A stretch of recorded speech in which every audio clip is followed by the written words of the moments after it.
Compatibilité amoureuse. Homme, poisson et femme. Scorpion. Quand un homme poisson rencontre une femme scorpion, ce n'est jamais une histoire légère.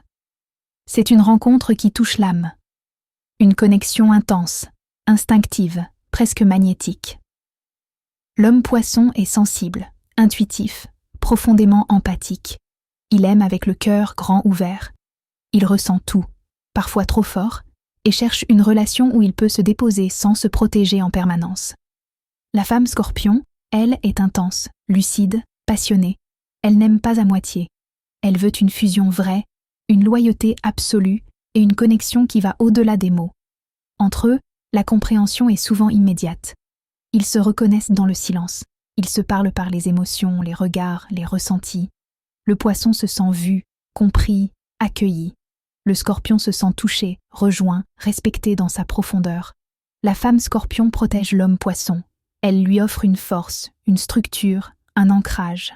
Avec elle, il se sent en sécurité pour aimer sans crainte d'être jugé. L'homme poisson adoucit la femme scorpion.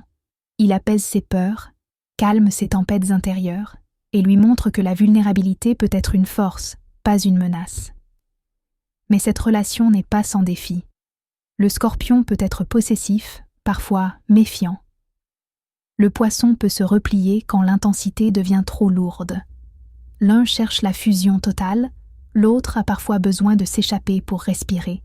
Leur équilibre repose sur la confiance, sur l'acceptation des émotions de l'autre sans vouloir les contrôler, sur la capacité à aimer sans tester, sans fuir, sans se perdre. Quand ils y parviennent, cette relation devient l'une des plus puissantes du zodiaque.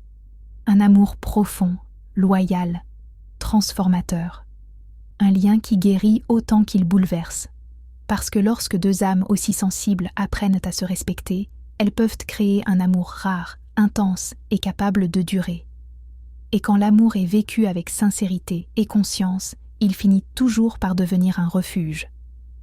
Écrit par Lauriane Andorien.